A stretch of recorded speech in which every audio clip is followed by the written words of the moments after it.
Nagbabalik ang PTV Balita ngayon.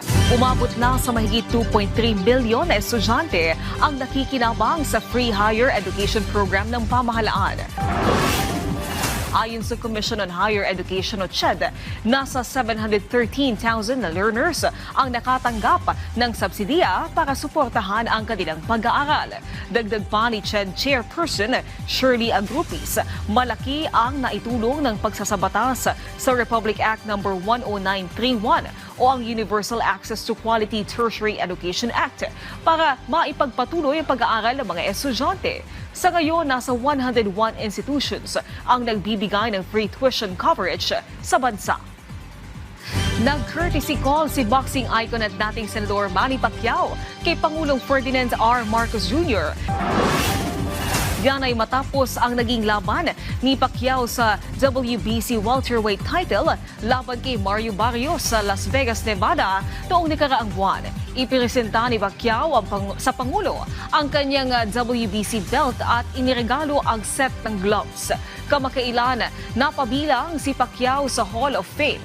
Samantala, napag-usapan din ng dalawa ang nalalapit na anibersaryo ng Thrilla in Manila, kung saan hiningi raw ng boxing champ ang suporta ng pamahalaan para dito. Samantala, alamin natin ang ibang balita sa PTV Davao mula kay Jay Lagang.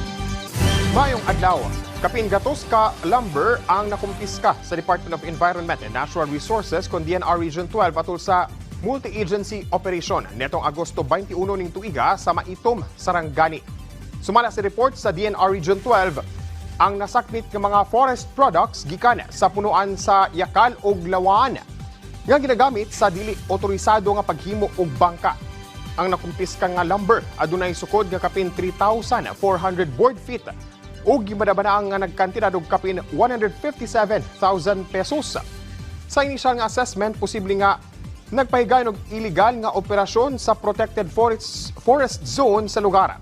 Ang mga nailang nga violators sa mong insidente giisyuhan og show cause order og cease and desist orders aron nga daling mahunong ang maong mga illegal nga aktibidad. Di pangunahan sa Office of the Special Assistant to the President ang malampusong paghatag og serbisyo alang sa mga kanhi combatant sulod sa Camp Abu Bakar sa Maguindanao del Norte, Subay, sa mando ni Presidente Ferdinand R. Marcos Jr. Kauban ng mga ahensya sa national government, bar ministries ug international partners, gimo ang usa ka peace caravan nga naghatag og lain-laing klase sa serbisyo sama sa medical services, PhilHealth ug PhilSys registration, suporta sa agrikultura sama sa seedlings distribution ug animal health services. Aduna sab impormasyon mahitungod sa enlistment sa AFP, recruitment sa PNP ug mga programa alang sa amnestiya, kalinaw ug reconciliation.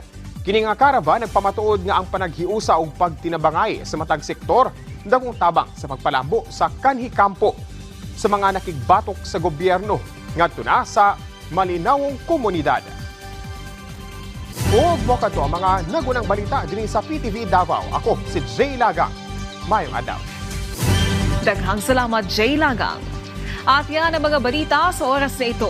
Para sa iba pang update, i-follow at i-like kami sa aming social media sites sa @PTVPH. Ako po si Naomi Tiburcio para sa Pambansang TV sa Bagong Pilipinas.